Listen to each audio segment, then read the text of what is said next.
Hola a todos, estamos en nuestro webinar de filosofía, alfabetización filosófica. Hemos analizado hasta ahora varias escuelas filosóficas y bueno, la idea de este webinar no es que ustedes sean eruditos en Kant o Nietzsche o nada por el estilo, sino que básicamente nos demos cuenta de cómo funciona el mundo y podamos hacer nuestra propia opinión.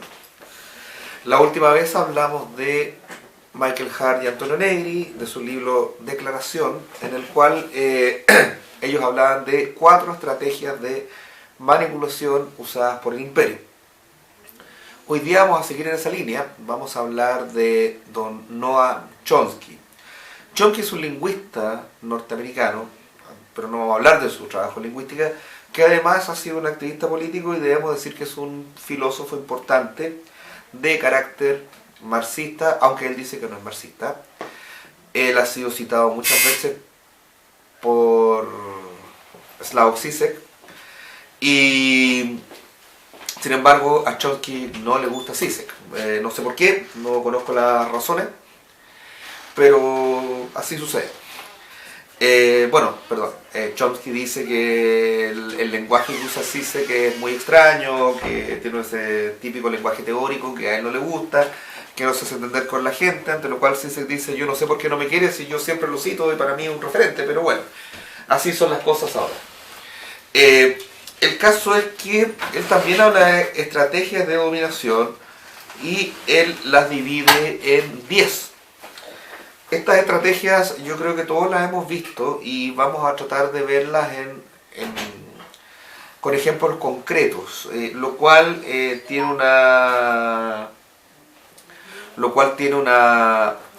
una utilidad metodológica y pedagógica, pero la idea es que ustedes vean cómo esto sucede para que ustedes mismos se den cuenta cuando estamos siendo manipulados. Bueno, la primera estrategia es la estrategia de la distracción. La distracción básicamente tiene por objeto, como bien lo dice, distraernos, que no pensemos en aquello que importa, sino que pensemos en otras cosas. En este caso, una de las principales herramientas de distracción es el deporte, concretamente el fútbol. No es que el deporte sea malo, el deporte es bueno, el deporte hace bien, el deporte es sano, el deporte tiene una serie de características que es bueno practicar, ver y participar de la vida deportiva. Sin embargo, el deporte se usa muchas veces como una forma de distracción. Ganó Chile, perdió Chile, lo que sea, Chile llegó a la final, etcétera, etcétera. Y entre medio se están aprobando leyes, se están haciendo cosas que en rigor no se pueden hacer o que no se debieran hacer. Por ejemplo, frenar el tema del aborto por las 3 causales o cosas de ese tipo, y se piensa en otro tipo de cosas. Eso es la distracción. Otra forma de distracción es todo lo que es farándula, todo lo que es reality, que finalmente no lleva más que a que la gente piense básicamente en puras cosas que no importan, en vez de pensar cosas que realmente importan, como principalmente nuestra vida económica, el hecho de vamos a poder jubilar, etcétera, etcétera. Esa es la primera estrategia. Entonces la idea es, dice Chomsky, mantener la atención del público distraída, lejos de los verdaderos problemas sociales, cautivadas por temas sin importancia real, mantener al público ocupado sin ningún tiempo para pensar, de vuelta a la granja como los otros animales. Eso es básicamente. Lo otro es crear problemas y ofrecer soluciones. Se crea un problema que no existe sobre cosas que no hay que resolver y después se soluciona ese problema. Dice Chomsky, por ejemplo, dejar que se desenvuelva o se intensifique la violencia urbana. Cuando hay una protesta, por ejemplo, en nuestro país muchas veces se habla de los actos vandálicos, etcétera, etcétera, pero de alguna manera todos sabemos que existe una cierta tolerancia y una cierta infiltración y se busca que se vea la protesta social como un acto criminal, se criminaliza la protesta social, se ven un montón de, en vez de decir la gente suele protestar por, qué sé yo, derechos de la mujer, derechos previsionales o derechos educacionales. En la última protesta el saldo fue no sé cuántos semáforos rotos y hubo saqueos, etcétera, etcétera. Entonces, de esa forma lo que se está haciendo es criminalizar la protesta social y mostrar un problema que se ofrece una solución, y esa solución pasa por eliminar la protesta social como tal. Después habla la estrategia de la gradualidad. Esto lo hemos visto principalmente en el caso chileno, yo estoy hablando desde Chile, de las privatizaciones. Se privatizan algunas empresas públicas, se admite capitales privados, esto va de a poco, etcétera, etcétera, hasta que finalmente nos encontramos con que estamos en un sistema completamente neoliberal, estamos en un sistema completamente en el que el Estado ha sido expropiado de todo, y bueno, el Estado en este sentido somos todos. Y finalmente se nos quita lo que tenemos, y eso se hace gradualmente. En el caso chileno, esto se hizo en dictadura, y en el caso, por ejemplo, inglés, esto se hizo gracias a la guerra de las Malvinas. Por ejemplo, claro, fueron la guerra de las Malvinas, los ingleses fueron a la guerra, ganaron la guerra, estaban distraídos, y de a poco se fueron cerrando minas, se fueron cerrando empresas, y se fueron cambiando las leyes sindicales hasta que los trabajadores ingleses quedaron completamente desprotegidos. En Chile no se hace tanto gradualmente porque, bueno, tenemos una oligarquía que tiene el poder, que puede hacer las cosas de una manera más violenta. La estrategia de diferir o demorar. Tenemos una serie de problemas, pero resulta que esto no se emplea, no se soluciona inmediatamente, se difiere más adelante, se habla de una serie de problemas que no son tales.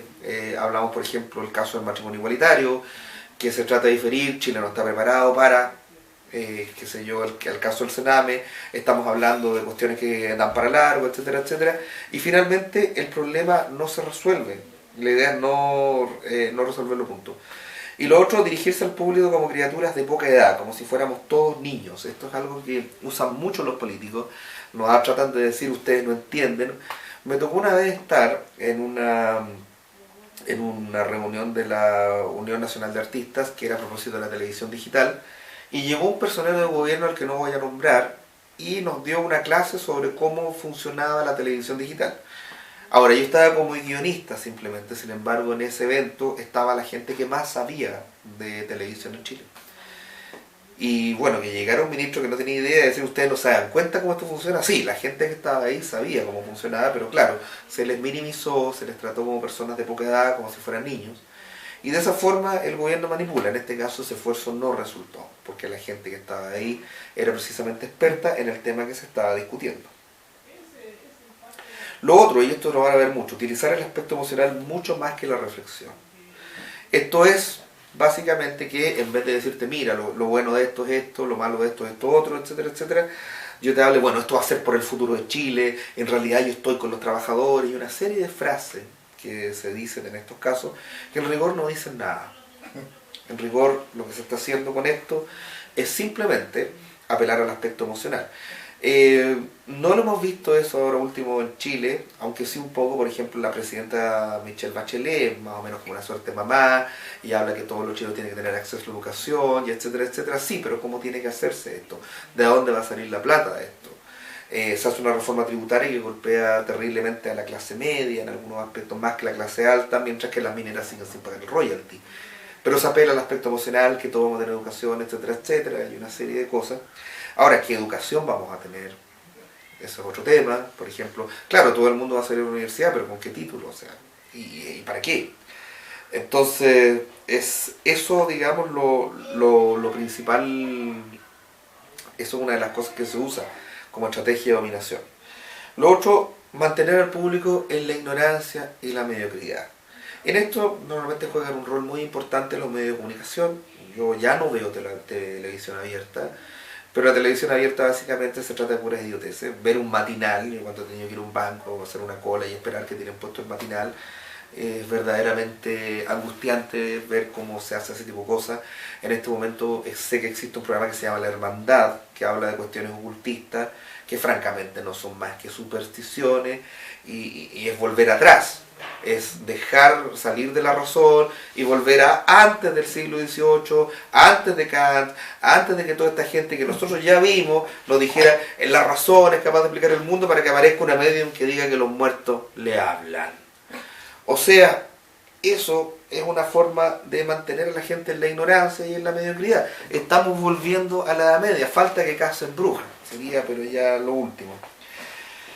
Ahora, Lo otro es estimular a la gente que sea complaciente en la ignorancia y la mediocridad. O sea, si a mí no me gusta ser un mediocre, si yo no creo esas cosas, soy un tipo intolerante, soy un tipo fome, se muestra a la gente que no está a favor de este tipo de cosas como gente aburrida, aparecen muchas críticas de científicos a este tipo de cosas, pero no se toma en cuenta, porque los choros es esto, entonces aparece, qué sé yo, el medio, me aparece el tarotista o el, ¿cómo es la palabra? Demonólogo, estudioso de demonios, que yo no he conocido nunca un demonio, he conocido gente muy demoníaca, pero no demonios.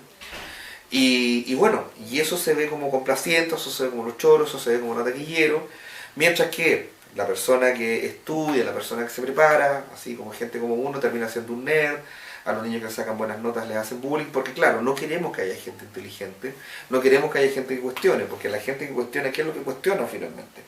Cuestiona el poder.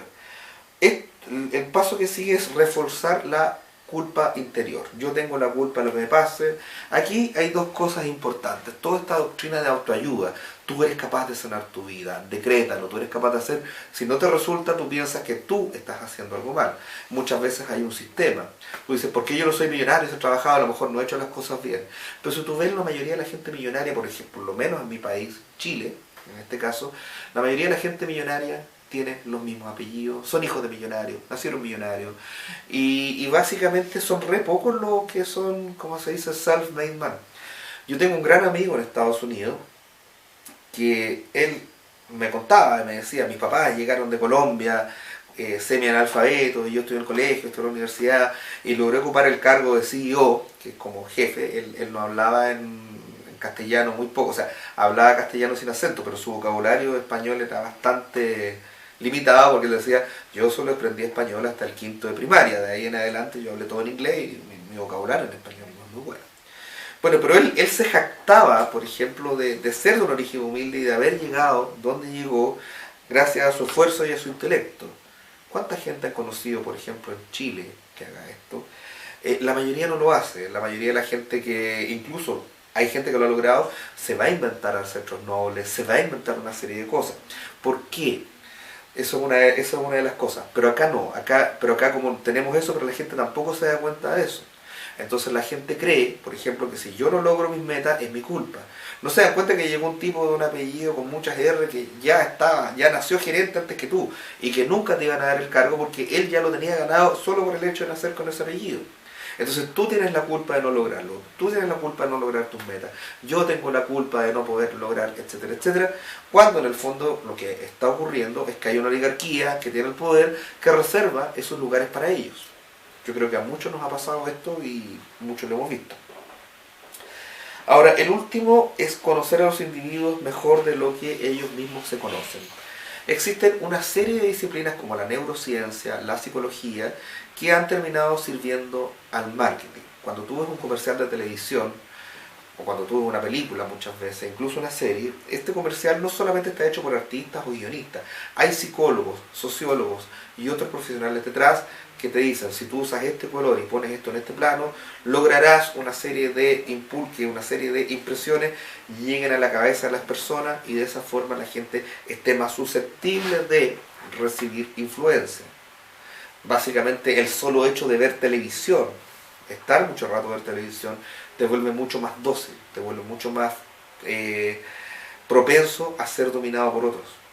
Y esto la gente que está en control lo sabe.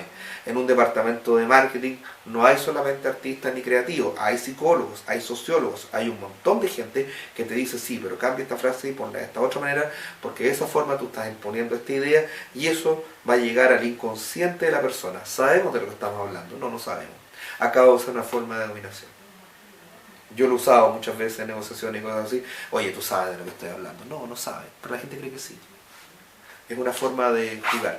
Bueno, eso lo puede hacer uno en la conversación, pero imagínense cuando un grupo de personas tiene tiene todos los canales de televisión, todas las radios, etcétera, etcétera, y te dicen una cosa que tú no sabes que están haciendo. Por ejemplo, a ti no te venden un producto, te venden estatus, te venden felicidad. Tú cuando ves un comercial normalmente de Coca-Cola, por ejemplo, en alguna parte dice tome Coca-Cola, pero la Coca-Cola es sinónimo de amistad, es sinónimo de alegría, es sinónimo de un montón de cosas, etcétera, etcétera. Como el viejito Pascuero lo inventó la Coca-Cola, San Nicolás que tenemos es un invento de Coca-Cola, un poco más antiguo antes de que esto se desarrollara, pero a este nivel ya está todo sumamente pensado, sumamente sabido y las estrategias están. Ahora, ¿cuál es la forma de contrarrestar esta estrategia? Bueno, aquí es donde la filosofía tiene un lugar, aquí es donde nosotros decimos, en realidad yo no estoy de acuerdo. ¿Y por qué? ¿Quién lo dice? ¿De dónde salió esto? Cuando tú empiezas a hacer ese tipo de preguntas, muchas de estas, la mayoría de estas estrategias pierden inmediatamente su poder sobre ti. ¿Qué pasa si en un momento dado tú sencillamente dices, no, en realidad yo no quiero tener esto, oye, en realidad, pero sigamos hablando de lo que estamos hablando, no me interesa el partido de fútbol, me interesa lo que está pasando con mis fondos de pensiones, etcétera, etcétera. Si tú eres capaz de mantener tu atención y distinguir lo irrelevante de lo importante, ya haces mucho. Por eso es bastante urgente este tipo de taller, por eso es bastante urgente que la gente se informe, que la gente sepa. La gente que tú dominas está informada, sabe lo que está haciendo. Si tú sabes lo que ellos están haciendo, va a ser mucho más fácil. Si tú ya conoces sus estrategias, va a ser fácil darte cuenta que están usando la estrategia contigo y tú vas a poder devolverla o vas a poder negarla. Eso sucede y bueno, si tú no consumes más allá de lo que tú debes consumir, si tú te comes la comida que debes comer y tienes los aparatos en tu casa que debes tener para tener una vida plena y no tienes, o sea, me compré un celular pero justo, oye, hoy día salió otro mejor que el que compré ayer, tengo que cambiarlo porque tienes esa necesidad de estatus, tienes esa necesidad de calzar con una sociedad que está diciendo que tú constantemente compres y constantemente estés a una altura de consumo. Si tú te das cuenta de ese mecanismo y dejas de seguir el juego, ya en ese momento vas a gozar de un grado de libertad que no va a gozar la mayoría de las personas. Es eso. Bueno, no es una estrategia de dominación, pero para que vean este video igual es necesario que nos den like. Es súper importante. Compartan el video, pónganlo en redes sociales, pónganlo en Twitter. La internet es un arma de doble filo, así como estamos nosotros hablando de esto, hay otros hablando de una serie de estupideces. Algún día, la próxima vez, voy a hablar de las conspiraciones Illuminati, que debo decir que es mi placer culpable, son sumamente entretenidas. Como ciencia ficción, algunas incluso son maravillosas, sin embargo no es verdad. El problema es que te las presenten como verdad y que te manden a ver una serie de cosas que no son la verdad. O sea, si te preguntas quién domina el mundo, bueno, es súper fácil, ve dónde está la plata, ahí. Esa es la gente que domina el mundo. Y nada más, no hay ninguna organización secreta, no hay ningún plan más que enriquecer a los que ya son ricos. Pero vamos a hablar de este tipo de conspiraciones porque son divertidas. Vamos a hablar de toda esta cosa entre comillas ocultista, digamos, para reírnos un poco y para darnos cuenta de cómo esto también es una forma de extraer la atención, esto también es una forma de simplemente evitar que pienses en los verdaderos problemas. Bueno, muchas gracias y nos vemos en el próximo webinar de alfabetización filosófica. Espero que esto les guste. Las 10 formas de dominación de Chomsky están publicadas en muchos lugares. Solo busquen, ustedes ponen Chomsky 10 y les van a salir inmediatamente en inglés y castellano todos los links. Espero que lo estudien. Yo por supuesto que hago una muy somera pasada sobre esto, pero la idea no es que ustedes no se queden con esto, la idea es explicarles a entender más. Bueno, denme like para que esto suba, compártanlo, conversen, no sé, eso. Y eso sería, y nos vemos a la próxima. Nos vemos.